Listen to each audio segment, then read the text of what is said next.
So, hello everyone. Hope you all are doing good. Today we are going to revise the unit 3 of the Geoffrey Chaucer.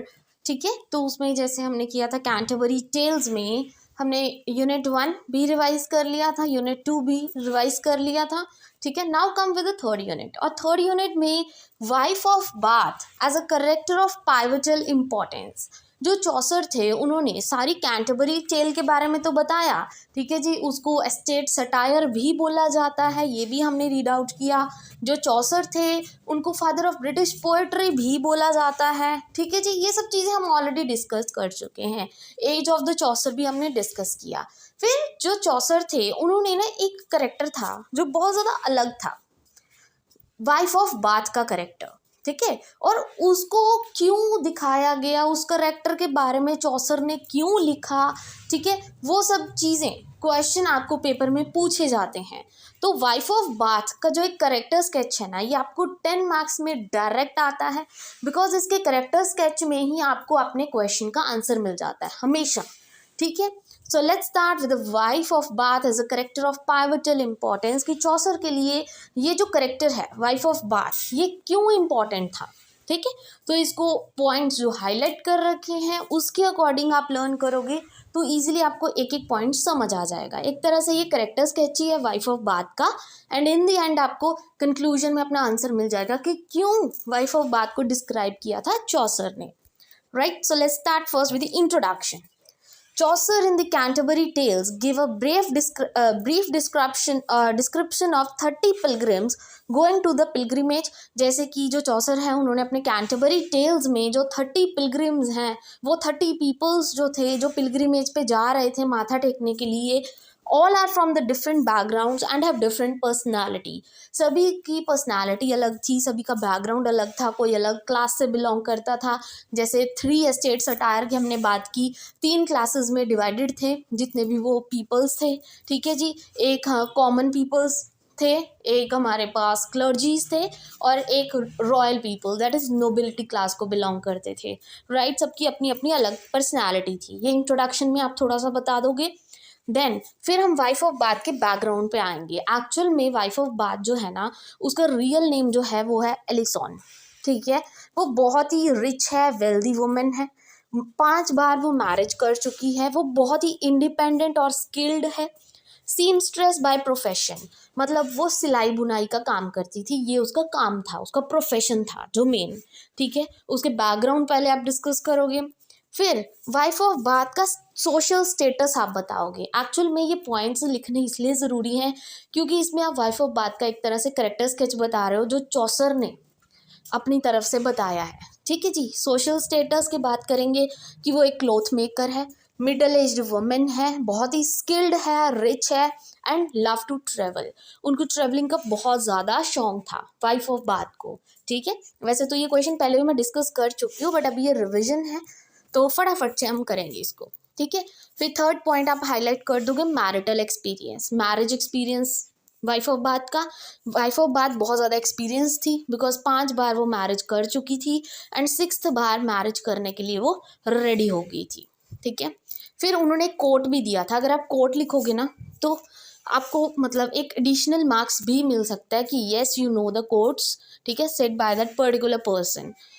I have had 5 husband all at the church door. ठीक है, ये wife of bath ने बोला था कि मेरे पास already 5 husbands हैं और पांचों के साथ मैंने शादी की थी. ठीक है, चर्च डोर पे.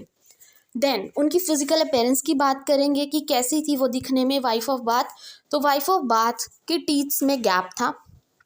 ठीक है जी, चौसर ने ही एक्चुअल में पूरा बताया है कि गैप टीथ है जो, ठीक है, वो क्या सिंबलाइज करता है, उन वुमेन्स को सिंबलाइज करता है जिनको सिर्फ सेक्सुअलिटी से रिलेटेड बातें करनी आती हैं, सिर्फ रोमांटिक चीज़ें ही पता, उनको डोमेस्टिक ड्यूटीज़ नहीं पता, घर बार का नहीं पता लगता.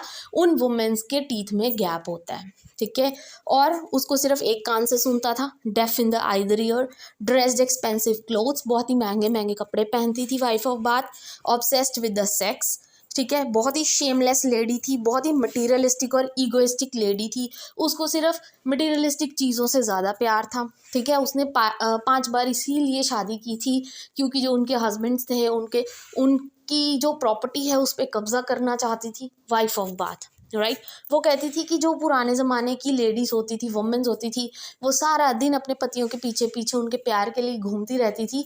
बट जो वाइफ ऑफ बाथ है वो बिल्कुल ही एक अलग करेक्टर दर्शाती है, ठीक है। वो बहुत ही ऑपोजिट चल रही है, इसी वजह से चौसर ने उसको हाईलाइट करके बताया वाइफ ऑफ बाथ को, ठीक है। देन उसकी पर्सनालिटी की बात करते हैं तो बहुत ही टॉकटिव, कॉन्फिडेंट और सेल्फ एश्योर्ड लेडी थी वो वाइफ ऑफ बाथ, ठीक है। Then come materialism and vanity, जैसे अभी बताया कि उसको क्लोथ्स पहनना, ज्वेलरी पहनना महंगी महंगी बहुत ज़्यादा पसंद था, विच सिम्बलाइजेज हर वेल्थ, जिससे पता लगता है कि वो कितने अमीर घराने से बिलोंग करती है या कितना अपना हस्बैंड्स का पैसा उड़ाती है, ठीक है। Then worldliness and travel, she enjoys experiencing the new places, अलग अलग प्लेसेस पे जाना उसको बहुत पसंद था, अलग अलग लोगों से मिलना उसको बहुत ज़्यादा पसंद था, ठीक है। अब फेमिनिस्टिक पॉइंट ऑफ व्यू, चौसर के according feministic point of view यहाँ से कैसे शो किया गया, ये जो हमारा मेन एक्चुअल क्वेश्चन था कि चौसर ने क्यों वाइफ ऑफ बाथ का करेक्टर अलग से बताया, जबकि उसने ऑलरेडी सारे पिलग्रिम्स के बारे में बताया, 30 के 30 जितने भी स्टोरी नरेटर्स थे सबके बारे में बताया, ये वाइफ ऑफ बाथ का अलग क्यों रखा करेक्टर्स का, जबकि वो तो कैंटरबरी टेल से कहीं लेना देना ही नहीं है उसका, ठीक है। क्योंकि एक फेमिनिस्टिक पॉइंट ऑफ व्यू वो शो करना चाहते थे, क्योंकि चौसर ने इसमें हाईलाइट किया है experiences, sentiments and ideas of the womens, ठीक है। क्योंकि वो वाइफ ऑफ बाथ के करेक्टर को दिखा के ना एक तरह से बताना चाहते थे कि हमें वुमेन्स के जो सेंटिमेंट्स होते हैं, आइडियाज़ होते हैं, उनके एक्सपीरियंसेस होते हैं, उनको हमें क्या है इम्पोर्टेंस देनी चाहिए, प्रॉपर रिस्पेक्ट देनी चाहिए। Womens are as intelligent as mens, कि फिर क्या हुआ अगर मेंस पैसे को लेके भाग सकते हैं तो वुमेन्स क्यों नहीं, वुमेन्स करे तो वो चीज़ गलत क्यों होती है, वो चीज़ मतलब दिखाना चाहते थे Chaucer. Needs to be treated equally, ठीक है। वो चाहते थे कि वुमेन्स को मेंस के साथ मतलब इक्वली ट्रीट किया जाए, उनको छोटा ना दिखाया जाए, ठीक है। Should be valued as per the man males, जैसे मेल्स को प्रॉपर वैल्यू दी जाती है वैसे ही जो वुमेन्स हैं उनको भी प्रॉपर वैल्यू दी जाए। वैसे ही जैसे वाइफ ऑफ बाथ ने भी बोला बीच में कि जो वुमेन्स हैं वो अपने हस्बैंड के प्यार के पीछे भागती रहती हैं, जो पुराने ज़माने की लेडीज़ थी, है तो वाइफ ऑफ बाथ भी उस ज़माने की थी, ठीक है। बट वो क्या है ऑपोजिट चलती थी, और वो इसीलिए चौसर ने ये करेक्टर चुना ताकि वो बता सके कि उस टाइम पे भी कोई ना कोई लेडी थी, वो वाइफ ऑफ बाथ, जो ऑपोजिट चलती थी और अपने राइट्स के लिए लड़ गई, ठीक है। वो उसकी चॉइस थी, वो किससे मैरिज कर रही है किससे नहीं, वुमेन्स को भी इक्वल राइट है अगर मेंस को है, ठीक है। तो वही चीज़ एक feministic point of view Chaucer show करना चाहते थे, जिस वजह से उन्होंने वाइफ ऑफ बाथ का करेक्टर लिया, right. So let's conclude it. Chaucer's wife of Bath was ahead of her time in challenging prevailing notions of male domination।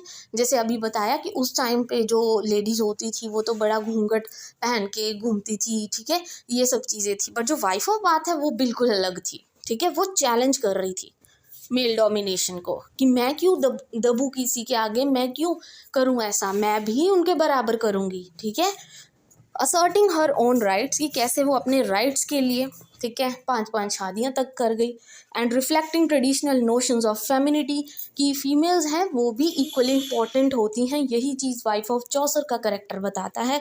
Despite the constraints of a time, मतलब इतनी सारी problems थी उस time पे womens को, Wife of Bath narrative can be interpreted as a powerful argument for womens equality. एक तरह से वाइफ ऑफ बाथ का जो करेक्टर स्केच है वुमेन इक्वालिटी की तरफ आवाज़ उठा रहा है। And rights to control their own lifes, ठीक है, कि किसी थर्ड पर्सन को, चाहे वो उनकी फैमिली ही क्यों ना हो, उनको राइट नहीं है इतना कि वो वुमेन्स को दबा सके, ज़बरदस्ती उनकी मैरिज एक्सेट्रा कर सके, ठीक है। बट जबकि वुमेन्स को खुद राइट होना चाहिए कि वो खुद अपना जो हस्बैंड है वो चूज़ कर सके और उनसे मैरिज कर सके, ठीक है। तो जिस वजह से चौसर ने क्या है इस करेक्टर को दिखाया है कैंटरबरी टेल्स में, राइट।